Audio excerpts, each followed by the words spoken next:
नमस्कार साथियों, क्या लाइव जुड़ चुके हैं? अगर जुड़ चुके हों तो कमेंट के माध्यम से बता दीजिए।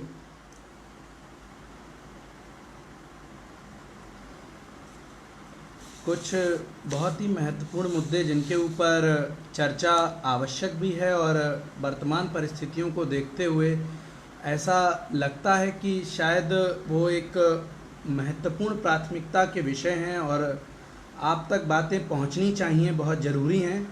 इन्हीं सब कारणों से यहाँ पर आज जुड़ने का एक माध्यम चुना कि आप तक बातों को रखा जा सके और उन बातों को ना सिर्फ आप तक रखा जा सके बल्कि कुछ ऐसी सच्चाइयाँ भी हैं जो आप तक पहुँचाई जाएं तो ज़्यादा ठीक रहेगा। सबसे पहले बात कर लेते हैं उस परिस्थिति की जिस परिस्थिति से हम और आप लौट कर आए हैं। काउंसलिंग का दिन और काउंसलिंग के समय काउंसलिंग की लाइन में लग कर के ये पता लगना कि भर्ती प्रक्रिया स्टे हो गई है, पूरी तरह से रुक गई है, अपने आप में एक मुझे लगता है कि 500-400 किलोमीटर की दूरी से एक आदमी जो गया और वो ये भरोसे के साथ घर वालों को ये बताकर गया कि वो मतलब नियुक्ति पत्र लेकर लौटेगा, और ऐसी परिस्थिति में जब वो वापस खाली हाथ लौटा होगा घर पर तो क्या परिस्थितियां बनी होंगी उन सबसे हम सभी अच्छी तरह से वाकिफ़ हैं।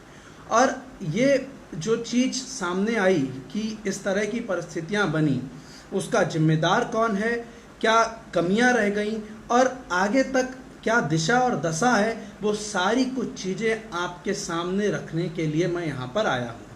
सबसे पहले बात करते हैं आंसर की मुद्दा और उस पर लगा स्टे, और उसके बाद आगे की दिशा और कल और परसों में जो भी स्थिति बन रही है आने वाली तारीख।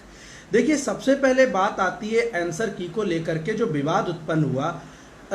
सुप्रीम कोर्ट की गाइडलाइन है, ऑर्डर है, और उन ऑर्डर के हिसाब से ये चीज़ है कि कोई भी आदमी, इस दुनिया का कोई भी आदमी एक्सपर्ट नहीं है। एक्सपर्ट केवल वो है जिसने पेपर बनाया या जो उस पूरी चीज़ को जानता है, एक तरह से एकेडमिक में वो पढ़ा रहा है। ऐरा गैरा नत्थु गैरा कोई किताब उठा के चल दे कहे हम बताएंगे, ये 2019 में रणविजय के ऑर्डर के बाद से ख़त्म हो गई चीज़ें कि ऐसा संभव नहीं हो पाएगा कि जो करना हो वो करो, लेके किताब खड़े हो जाओ कि हाँ हमारे पास भी ये कुछ है। सिंगल जज ने ऑर्डर दिया, ऑर्डर में कमियां हैं, उन्हीं कमियों को ले करके सरकार जा रही है। सबसे बड़ी कमी, जिस किताब से आंसर की पर आपत्ति लगाने वाले लोगों ने ये कहा कि उन्होंने ये किताब पढ़ी और उस किताब के मद्देनज़र उनका उत्तर ये सही होना चाहिए। क्या सिलेक्टेड लोगों से पूछा गया कि उन्होंने सही उत्तर अगर दूसरा चुना तो वो किस किताब से चुना? क्या एक भी व्यक्ति से पक्ष रखने के लिए नोटिस दिया गया? याचिका में नाम डाल देना ही क्या केवल पर्याप्त होता है? नोटिस के लिए आपके पास ईमेल था, आपके पास फ़ोन था, आपके पास दुनिया भर की चीज़ें थी, आप उपलब्ध करा सकते थे। क्या आपने लीगल प्रोसीजर को पूरी तरह से फॉलो किया? क्या उन लोगों को सुना गया जिन्होंने उत्तर मत्स्येंद्रनाथ चुना?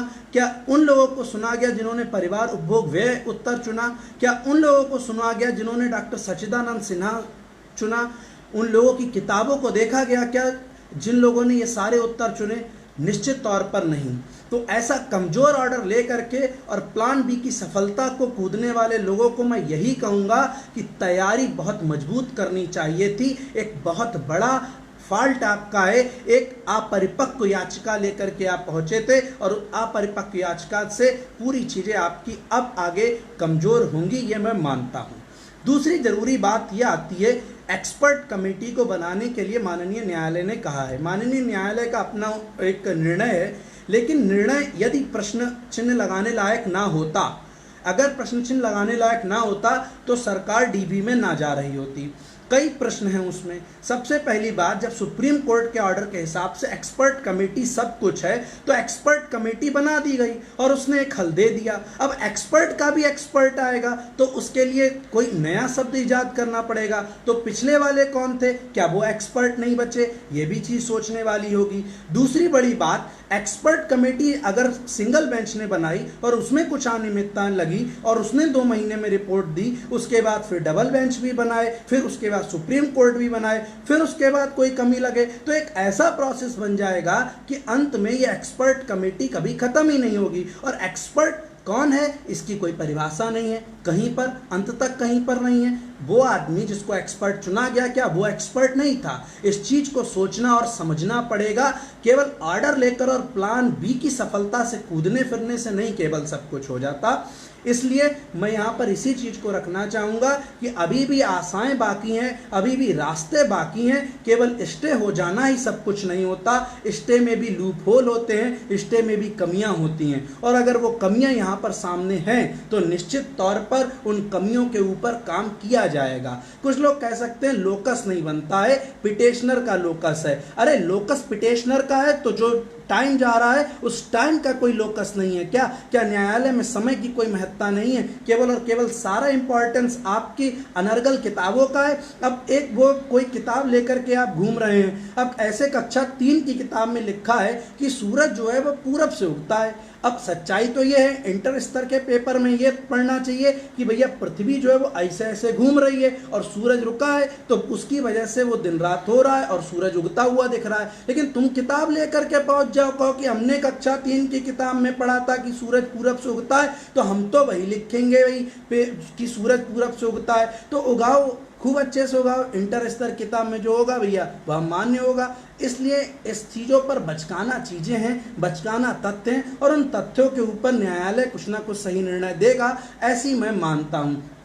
हो सकता है हमारे हाथ कुछ ना लगे, कोई बात नहीं, उस परिस्थिति के लिए भी आगे हम तैयार हैं। लोग कह सकते हैं कि आज हम आकर के भाषण दे रहे हैं, कल देखो कुछ नहीं हुआ। अरे कुछ नहीं होगा, वहां से लौट के आए साहब जहां पर काउंसलिंग करा रहे थे, तुम तो वहां तक पहुंचना तो छोड़ो, उस लिस्ट में तक नहीं आ पाए, उसके बाद ये परिस्थितियां बन रही हैं। तो इस चीज को सोचना पड़ेगा कि वहां पहुंचना ही अपने आप में महत्वपूर्ण हो जाता है। जब इतनी विवादित प्रक्रिया चल रही हो, इतने तरह तरह के अनर्गल प्रलाप हो रहे हो, और उसके बाद यहाँ पर आ पाना, तो इस आंसर की मुद्दे पर स्पष्ट हमारी चीज है। दूसरा, लोगों का ये कहना था कि आंसर की विवाद पर हम लोगों को अपना पक्ष लेके जाना चाहिए डबल बेंच में। देखिए, सबसे बड़ी कमजोरी है वो यह कि अगर हमें नहीं सुना गया तो याचिका और उसके आधार पर दिए गए ऑर्डर अपने आप कमजोर हो जाते हैं।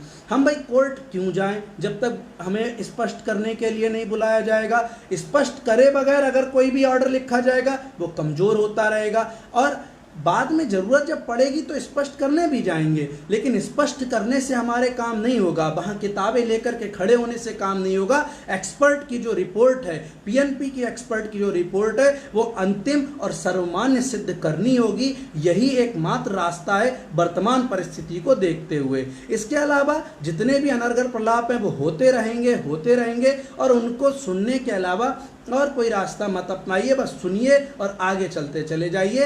आंसर की को लेकर, वकील को लेकर हमारा यही मानना है। वर्तमान परिस्थिति में हम अभी डीबी नहीं जाएंगे, और आगे जब भी हम डीबी जाएंगे तो हमारा लक्ष्य होगा पीएनपी की एक्सपर्ट कमेटी की रिपोर्ट को बचाना, क्योंकि एक्सपर्ट का भी एक्सपर्ट कौन होता है ये क्लैरिफिकेशन देना पड़ेगा जजमेंट में। अदरवाइज जजमेंट अगर इमेच्योर होगा तो वो पूरी तरह से कानून के दृष्टि से कमजोर होता चला जाएगा। इस चीज को हमें बहुत ही सामान्य तौर पर और सीधे तौर पर समझना होगा। दूसरा महत्वपूर्ण मुद्दा आता है सुप्रीम कोर्ट का। सुप्रीम कोर्ट में एक कुछ लोग समझ नहीं पाए अंग्रेजी, तो वो गए हैं कि भाई अंग्रेजी समझा दीजिए। तो मुझे उम्मीद है कि जो भी चीजें आएंगी कोर्ट से, 37,000 पदों को आरक्षित करने को लेकर के वो गए हैं कि उनको रिजर्व कर दिया जाए उनके लिए, या जो भी चीज़ें निकलकर कोर्ट से आएंगी वो बहुत ही जल्द हमारे सामने होंगी। उससे पहले हमारी तैयारी क्या है? हमारी तैयारी यही है कि हम उसको भी बचाएंगे और पूरी तरह से सुप्रीम कोर्ट में मजबूती से अपना पक्ष रखने के लिए जाएंगे कि जो ये लोग स्पष्ट करने पहुंचे हैं कि स्पष्ट करवा दीजिए, उसके वजह से भर्ती प्रक्रिया में किसी तरह का व्यवधान ना आए, यह चीज स्पष्ट करने के लिए हम वहां पहुंचेंगे। और वो सब कुछ तैयारी लगभग चल रही है। क्या उसकी प्रक्रिया है, क्या नहीं है, वह कल शाम को स्पष्ट कर दी जाएगी, और कल शाम को स्पष्ट करने के बाद सारी चीजें आपके सामने होंगी। अगला एक मुद्दा बहुत ही गरमाया हुआ है एमआरसी को लेकर, मेरिटोरियस रिजर्व कैटेगरी। देखिए, मेरिटोरियस रिजर्व कैटेगरी जो अप्लाई की गई है, अभी तक जिस तरह का सरकार बचाव कर रही है उसका कहना है कि वह माननीय न्यायालय के आदेश के अनुरूप कार्य कर रही है। और जो एक्सपर्ट कमेटी आंसर की में बनी थी वो भी माननीय न्यायालय के आलोक में बनी थी। होता क्या था, पहले सचिव पीएनपी तक को कोर्ट में बुलाया जाता था और स्पष्ट उनको करना पड़ता था। लेकिन जब ये ऑर्डर आया कि एक्सपर्ट ही सब कुछ है, तो सचिव पीएनपी भी कुछ नहीं बचे। वो भी कुछ भी चीज़ को अगर वहाँ पर जा कर के वकालत करेंगे भी तो उसका आधार एक्सपर्ट की रिपोर्ट होगा। आप भी कोई किताब लेकर के खड़े हो जाएंगे, वो मायने नहीं रखेगी। उसी तरह से एमआरसी का मुद्दा है कि वो न्यायालय के आधार पर हुआ है। अगर न्यायालय में कुछ लोग जा रहे हैं और उनको लगता है कि एमआरसी का या आरक्षण के नियमों का सही तरह से पालन नहीं हुआ है, तो सरकार उस पर क्लैरिफिकेशन देगी। बेकार में परेशान ना हो, चाहे वह चयनित व्यक्ति है चाहे वह अचयनित व्यक्ति है। कोर्ट में कोई भी जाएगा, सरकार स्पष्ट करके देगी कि क्या मुद्दे थे, क्योंकि मांग जो है वो कभी पूरी नहीं हो सकती। मांग पूर्ति अर्थशास्त्र में मांग पूर्ति का यही है कि मांग अगर है तो पूर्ति उसकी होती है। चयन चाहिए था, चयन हुआ। जिला चाहिए था, नहीं मिला।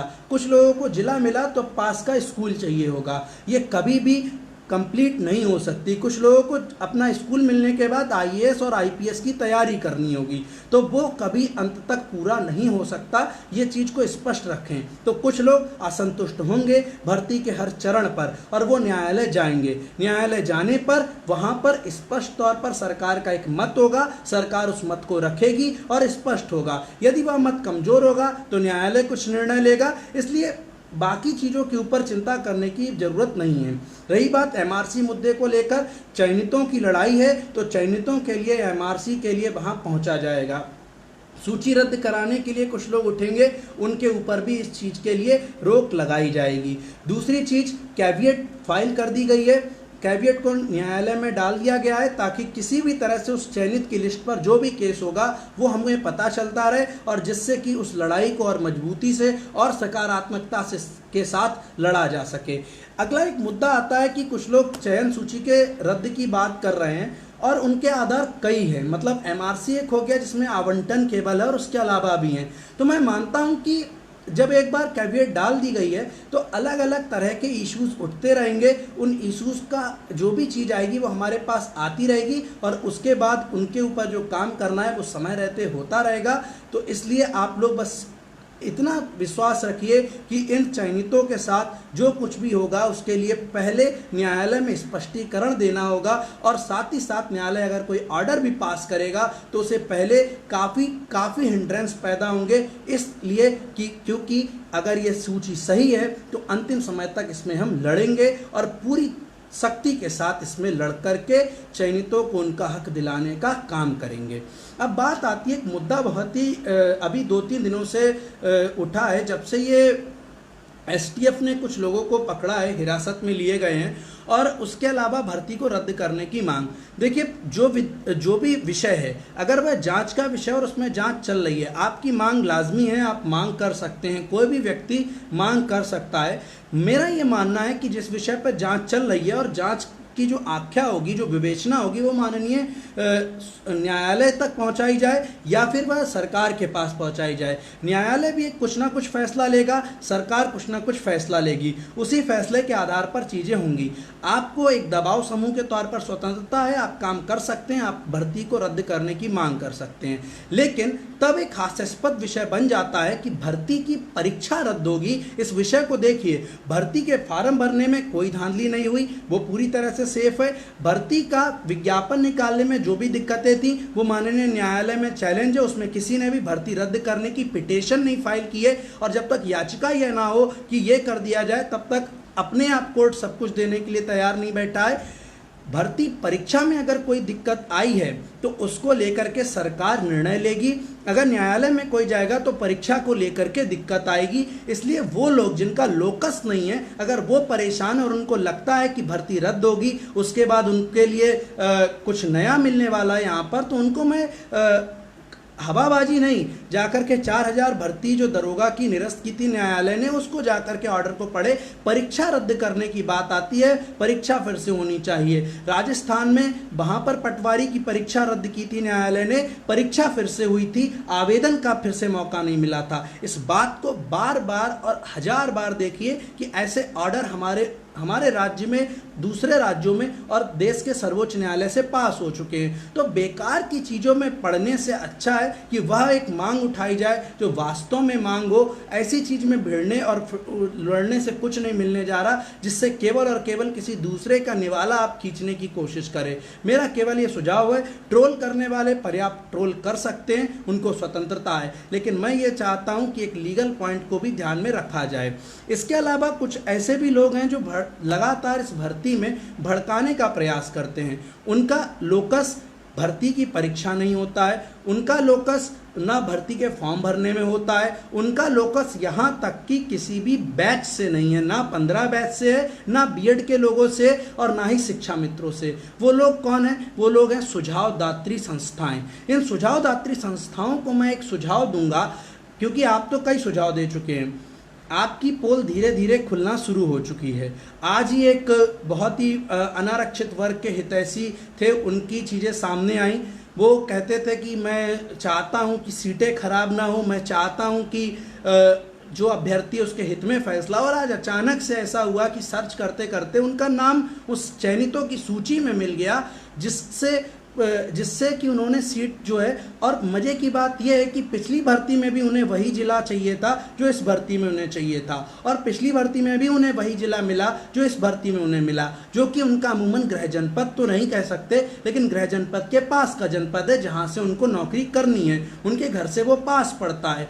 ऐसी परिस्थिति वाले लोग जो छद्म रूप धर के बहरूपिये के तौर पर यहाँ पर आ गए हैं, उनको मैं निवेदन करूँगा कि समय रहते आप इस सब चीज़ों से दूरी बनाएं। उसका एकमात्र कारण यह है कि जब छद्म आप राजनीति करते हैं तो लोग शुरुआत में तो भले ही ना समझ पाएं, लेकिन धीरे धीरे जब समझ में आने लगती हैं तो जनता सीधे मुंह बात नहीं करती है, पेट भर के गालियां देती है, बद्दुआएं देती है, और उन बद्दुआ और उन गालियों का सहने की क्षमता अगर आप में विकसित हो चुकी है तो लगे रहिए, मुझे कोई दिक्कत की बात नहीं है। और उसके बाद भी अगर आपको लगता है कि गीता पढ़ना चाहिए, रामायण पढ़ना चाहिए, जैसे सुझाव आपके द्वारा आते हैं, तो मुझे लगता है जब आप तर्कहीन हो जाते हैं तब ऐसी बातें निश्चित तौर पर करते हैं। और फिर छोड़ दीजिए, कोई बात नहीं, आपके लिए इतना ही मैं रखूँगा। और भी लोग हैं जो यहाँ पर सुझावदात्री संस्थाएं हैं, वो भर्ती को होने दें, उनके लिए यही निवेदन है मेरा कि बेकार की विसंगतियाँ, बेकार के प्रलाप इस तरह के जो हैं वो उजागर होंगे तो दिक्कत आनी शुरू होगी उनके लिए खुद ब खुद। और मैं नहीं चाहता कि वैसी चीज़ें, परिस्थितियां बने समय के साथ और कैसे भी। हाँ, कानूनी तौर पर आपका बिल्कुल वैध है अप्लाई करना। बात यह आती है कि लड़कों के साथ छल करना, लोगों के साथ ये कहना कि हम तो एक झंडा लेकर चल रहे हैं, उनको बचाएंगे, और बाद में खुद जाकर के थाली लेके बैठ जाओ को खाना हमको भी चाहिए। तो साहब, रहनुमा ना बने। अगर रहनुमा बनना था तो पहले ये चीज़ समझे, रहनुमा बनने के लिए त्याग देना पड़ता है, और त्याग अगर अंदर नहीं है तो रहनुमा ना बने। दो में से एक चीज़ का चयन तो करना ही पड़ेगा मेरे भाई। बाकी इसके अलावा और लगभग सभी मुद्दों के ऊपर डिस्कशन किया जा चुका है, एक एक मुद्दे को बताया जा चुका है। जिस परिस्थिति से हम लोग वापस आए, जो महिला अभ्यर्थियों के आंखों में आंसू थे, जो उन लोगों के मन में एक टीस रह गई कि जो वादा करके वो घर से चले थे उसको वो पूरा नहीं कर पाए, वो लोग आज निश्चित तौर पर इस चीज़ के लिए भरोसा रखें कि आने वाला समय कमज़ोर हो सकता है, वर्तमान समय भी कमज़ोर हो सकता है, लेकिन वो दिन बहुत दूर नहीं जब परिस्थितियां पलटेंगी और फिर से हमारे पक्ष में चीज़ें आएंगी। और ऐसी परिस्थितियां बहुत ज़्यादा समय नहीं ले रही हैं, ये चीज़ें जल्दी ही पलट जाएंगी। बहुत समय बाद ये परिस्थितियां आई थी जहां पर हम पहुंचे थे, और मुझे उम्मीद है कि हम वहीं से आगे का रास्ता भी तय करेंगे। इसके अलावा किसी के भी कुछ प्रश्न हो, उन प्रश्नों को वो पूछ सकते हैं, उनका उत्तर सीधे तौर पर और स्पष्ट तौर पर मैं देने को तैयार हूँ। भर्ती फसाओ गैंग कोई नहीं है। अगर ये वास्तव में दबाव समूह होता तो ये इतने लंबे समय से शांत नहीं बैठा होता। इसमें जैसे अभी कई लोग जुड़ते चले जाएंगे, अभी वो लोग भी जुड़ेंगे जो करेक्शन की वजह से बाहर हो रहे हैं, और अभी और भी लोग जुड़ेंगे जो किसी ना किसी कारण से चयनित सूची से भी बाहर हो जाएंगे।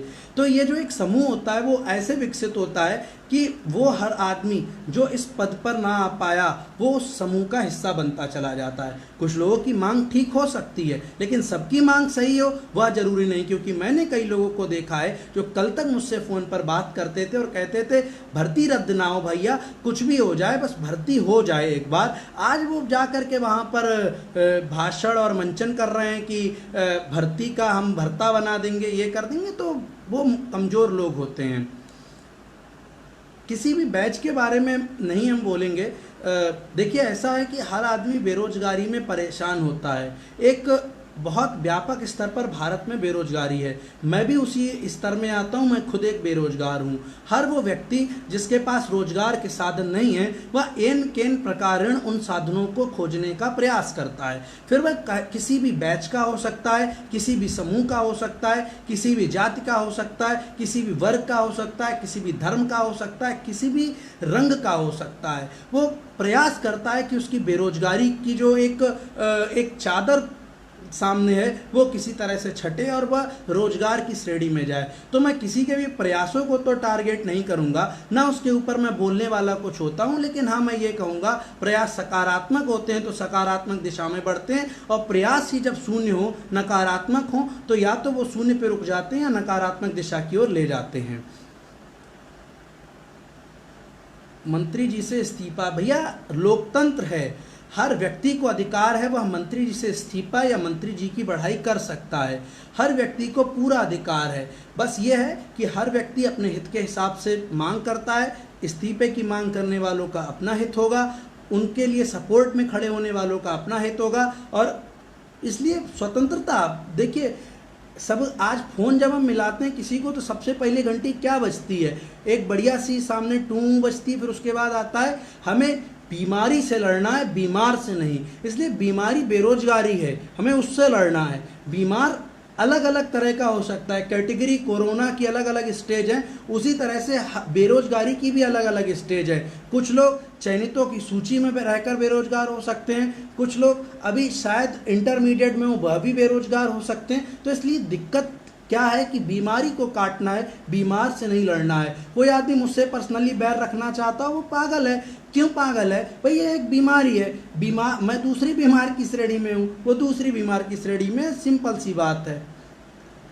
जी भैया लेके रहेंगे 40,000 MRC। हाँ भैया MRC के लिए यही है, न्यायालय है, जाएंगे लोग, चैलेंज करेंगे, सबूत हो कि गलत आवंटन हुआ है तो गलत आवंटन के लिए तथ्य रखिए, वहाँ पर अगर न्यायालय को लगेगा तो वो खारिज करेगा, सरकार अपने बचाव में आएगी, उसको भी स्पष्ट तौर पे देखा जाएगा।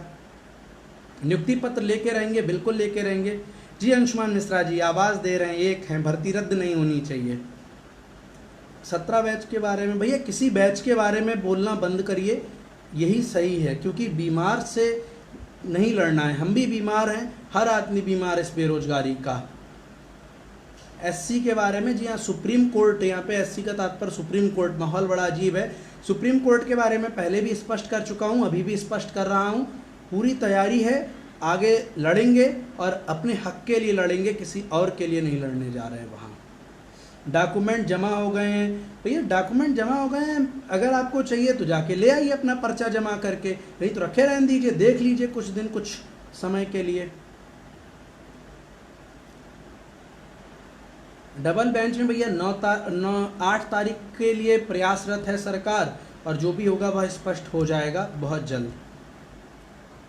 इसके अलावा कुछ भी और विषय हो तो पूछ लीजिए, कोई भी तरह का कन्फ्यूजन, कोई भी चीज़ जो है वो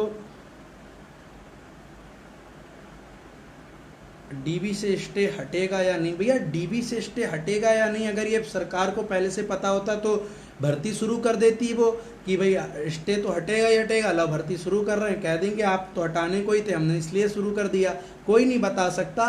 प्रयास सरकार का सकारात्मक है और ऑर्डर में बहुत सारी खामियां हैं। एक्सपर्ट के ऊपर एक्सपर्ट, एक नई थ्योरी लाना, मतलब खुद सोचो, मतलब पिताजी फिर पिताजी, मतलब पिताजी के बाद फिर क्या, मतलब पिताजी तो पिताजी हो गए, एक्सपर्ट एक्सपर्ट हो गया, मम्मी मम्मी हो गई। तो ये चीज़ तो समझनी चाहिए थी न्यायालय को भी। अब अनियमितताएं लगी थी तो उसके लिए उसी एक्सपर्ट कमेटी को एक बार फिर से रिव्यू के लिए भेजा जाना चाहिए था। बाकी तो न्यायालय है, वो अपना ऑर्डर में कमियां ना हो तो डबल बेंच ना जाया जाए। इसके अलावा कुछ और भी तथ्य रह रहे हों तो उनको,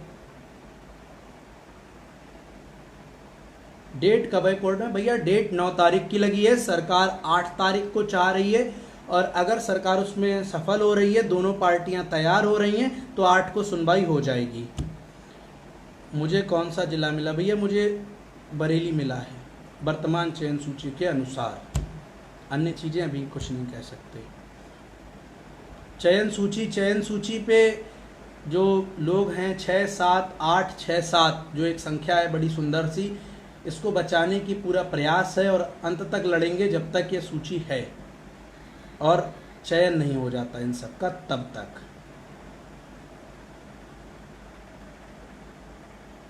भर्ती का, हाँ अरे कोई नहीं भैया, बीमार से नहीं लड़ सकते, बीमारी से लड़ना होगा, यही तो दिक्कत है।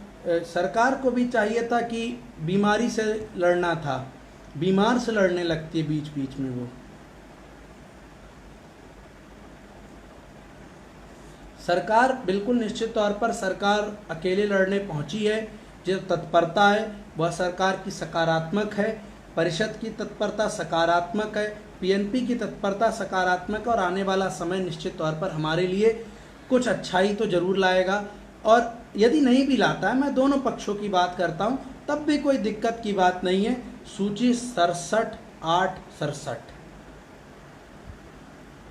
जून में कंप्लीट हो सकती है। भैया कोई नहीं बता सकता कब कंप्लीट हो सकती है, कंप्लीट होने के बाद भी क्या, मतलब ये तो प्रश्न ही नहीं है कि कब कंप्लीट हो सकती है। बाकी उन लोगों को मुंह तोड़ जवाब देते रहें जो लोग मतलब ना बीमार हैं और ना बीमारी में हैं, मतलब ना तो वो बीमारी है और ना वो इस बीमारी से बीमार हैं, बस वो बाहर बैठ के ताली पीट के मज़ा लेना चाहते हैं। उनको खूब, वो क्योंकि वो बीमार नहीं है, वो कौन है, वो लोग हैं जो मतलब कोरोना को लेकर के वो होते हैं वॉरियर, और एक होते हैं कैरियर, जो फैलाने वाले होते हैं। ठीक है, उनका काम केवल फैलाना है रोग को।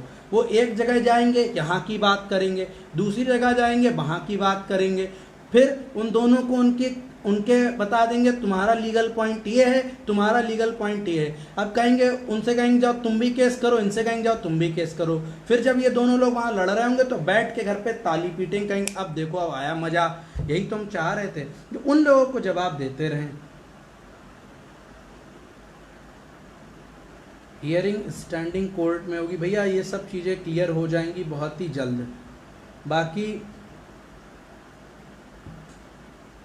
बाकी मुझे लगता है कि सभी चीज़ों के लगभग उत्तर आप तक पहुंच चुके हैं। और भी कोई चीज़ हो अगर बच रही हो तो पूछ लीजिए, हर तरह के डाउट को क्लियर कर दिया जाएगा। सीट रिज़र्व पर, भैया सीट रिज़र्व को लेकर के मेरा ये मानना है कि सीट रिज़र्व होना एक बड़ी प्रक्रिया है। न्यायालय क्या कहता है ये न्यायालय तय करेगा। सर्वोच्च न्यायालय में 9 तारीख को लोग पहुंच रहे हैं, ऑर्डर उसका आएगा, उस ऑर्डर में क्या रहेगा वो सामने आएगा। पर मैं मानता हूं कि अंग्रेजी थोड़ी बहुत भी होती सही तो ठीक रहता। भर्ती रद्द हो सकती है भाई, भर्ती देखिए मैंने कहा कि भर्ती परीक्षा की बात करिए सबसे पहले, तो भर्ती रद्द होने से हटकर भर्ती परीक्षा के ऊपर डिस्कशन होना चाहिए कि भर्ती परीक्षा रद्द हो सकती है या नहीं। तथ्य पहले ठीक करिए, प्रश्न पहले सही पूछिए कि भर्ती परीक्षा रद्द, भर्ती तो रद्द नहीं होगी, भर्ती परीक्षा के ऊपर बात आनी चाहिए कि परीक्षा रद्द हो सकती है या नहीं। बाकी यह है कि भर्ती परीक्षा रद्द होने के लिए विवेचना सरकार को देगा, जो भी समिति, जो भी एसटीएफ बनाई गई है, जो भी विशेष जांच दल है वो पहुंचाएगा, उसके हिसाब से जो भी उसकी फाइंडिंग होगी सरकार निर्णय लेगी। कुछ लोग कोर्ट जाएंगे, कोर्ट कुछ ना कुछ गठित करेगा, उसके जो फाइंडिंग होगी उसके आधार पर कोर्ट निर्णय लेगा। तो बात यहीं पर निकल कर आती है कि जब सब कुछ चीज़ें भविष्य की हैं तो अभी भविष्य पे छोड़ दे रहे हैं, देखा जाएगा। अभी के लिए जो है वह महत्वपूर्ण विषय और उस पर चर्चा होनी चाहिए। आयुष भाई, जब सभी टीमों का लक्ष्य भर्ती पूरा कराना है तो एक साथ क्यों नहीं आती, हो सकता है और सकारात्मक असर पड़े। देखिए, टीमों को एक साथ लाने के लिए या टीमों के एक साथ होने के ऊपर चर्चा काफ़ी लंबे समय से हुई है और कई बार हुई है। मेरा ये मानना है कि जब किसी चीज़ को लेकर के एक बार दो बार चर्चा हो चुकी हो, फिर उसके ऊपर बार बार चर्चा करने से निष्कर्ष नहीं निकलने वाला है। लड़ाई है और लड़ते जाना चाहिए। बाद में बैठ कर के इत्मीनान से बात कर लेंगे कि क्या हुआ था और क्या नहीं। मेरे भाई अनूप कुमार गिरी, सबसे पहले तो तुम्हारी बात का जवाब मैं दे चुका हूँ, ठीक। दूसरी बात, लगातार कमेंट आप करिएगा तो उससे ऐसा तो है नहीं कि हमको अलग से पता चल जाएगा, ये चीज़ भी समझना होगा। अरे अंकपत्र क्रमांक गलत हो गया, कोई मेरिट थोड़ी प्रभावित कर दिया आपने। एफिडेविट बनवाइएगा, जाइएगा जब भी हो, भर्ती आगे बढ़े। सिलेक्टेड लिस्ट चेंज तो नहीं होगी। प्रयास हमारा पूरी तरह से ही रहेगा और लड़ेंगे उसके लिए अंतिम स्तर तक। सेकंड क्या है भैया, लिख दीजिए पूरा पूरा कि सेकंड क्या, सेकंड जानना क्या चाह रहे हैं जी। सुजाता शर्मा जी, मैं यही चीज़ कह रहा हूँ कि भर्ती परीक्षा रद्द नहीं होनी चाहिए। जो भी आधार हैं, जो भी लोगों ने नकल की है, उस नकल वाले लोग जो भी पकड़े जा रहे हैं उनको सज़ा मिलनी चाहिए, उनके ऊपर कार्रवाई होनी चाहिए। अपराध जिन्होंने किया है उसका एक तरह से कहना चाहिए वर्गीकरण हो, वो जाए उसके ऊपर जिसने किया है। वो आदमी के ऊपर ना जाना चाहिए जो मेहनत करके रात दिन जग करके पढ़ा, और केवल पढ़ने से ये नहीं कि अभी 10 दिन पहले भर्ती हुई थी, भर्ती हुए 1.5 साल हो चुका है। वो 1.5 साल में क्या परिस्थितियां बनी सबके सामने हैं, और उन 1.5 साल में बहुत कुछ बदला है। ऐसे परिस्थिति में कोई भी नहीं चाहेगा कि भर्ती रद्द हो। मैं खुद नहीं चाहता हूं कि भर्ती परीक्षा रद्द हो, मैं भी यही पक्षधर हूं। और न्यायालय में लोग पहुंचेंगे तो वहां पर इस हित को भी रखा जाएगा कि जो चयनित हैं, जो लोग नहीं किए हैं, उनको न्यायालय क्या रास्ता दिखाएगा, इसके ऊपर भी बात हो। बात मैं ये कर रहा हूं कि लोगों को जाने से नहीं रोका जा सकता, और वो अगर जा रहे हैं तो उनकी मांग तो कम से कम रीजनेबल हो, मैं ये बात कह रहा हूँ। ऐसी मांग रखिए कि जो जरूरी हो। बिल्ली के भाग से छीके नहीं टूटते हैं कि ऊपर दूध रखा है और अचानक से छीका टूटेगा, नीचे गिरेगा और बिल्ली पी लेगी सारा। सेकंड काउंसलिंग होगी भाई। देखिए, सेकंड काउंसलिंग के लिए अभी तक जैसी परिस्थितियां हैं उसके हिसाब से लग रहा है कि होना चाहिए। भर्ती फंसी हुई है, आगे क्या होगा किसी को नहीं पता। अभी फर्स्ट काउंसलिंग नहीं अलॉट हुई, सेकंड काउंसलिंग के लिए दबाव बनाया जाएगा। पूरा प्रयास रहेगा कि सेकंड काउंसलिंग हो, और कोशिश होगी कि उस हर आदमी का चयन हो जो इस चयन सूची में आने से केवल कुछ अंकों से छूटा है और सेकंड काउंसलिंग में अपना स्थान बना सकता है। किसी भी बैच को टारगेट ना करें, बीमारी से लड़ना है, बीमार से नहीं।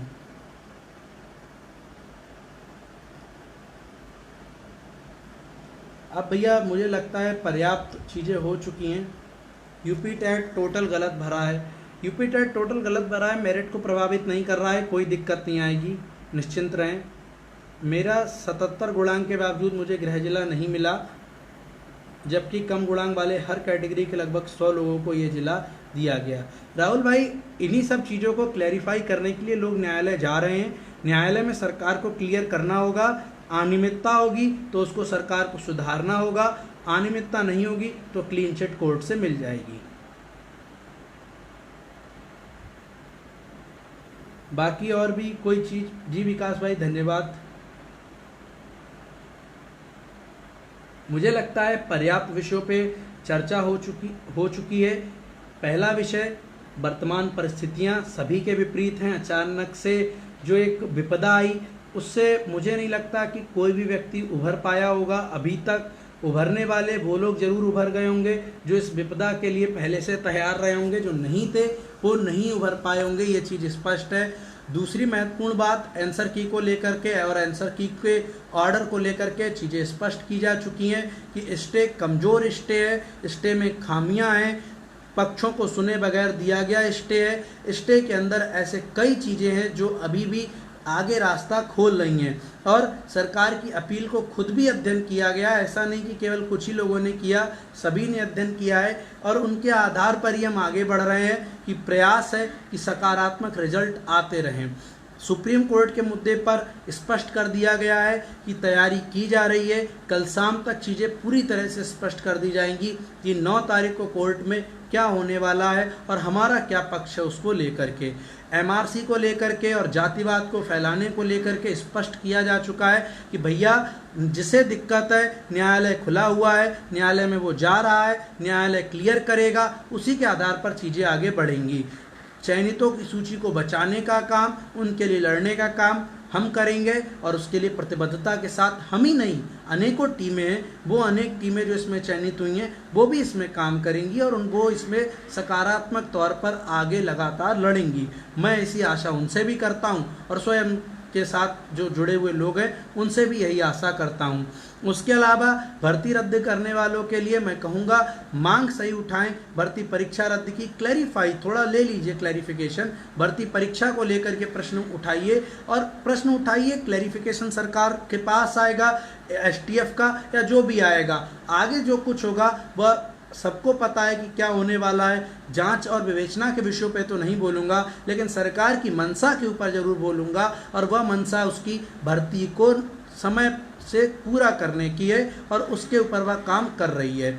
दूसरे कुछ लोग जो सुझावदात्री समितियां हैं उनको मैं बता चुका हूं, ना तो ये बीमारी है और ना ये बीमार हैं। ये जहां दिखें इन्हें वहां रेलिए, वहां इन्हें बाहर करिए, क्योंकि इनका उद्देश्य और केवल ये दोनों पक्षों को कोर्ट के पुराने ऑर्डर प्रोवाइड करना और उसके बाद उन दोनों को लड़ा देना और फिर घर पे बैठ करके सरकार से सैलरी लेकर के ताली पीटना, उसके अलावा कोई काम नहीं है इनका।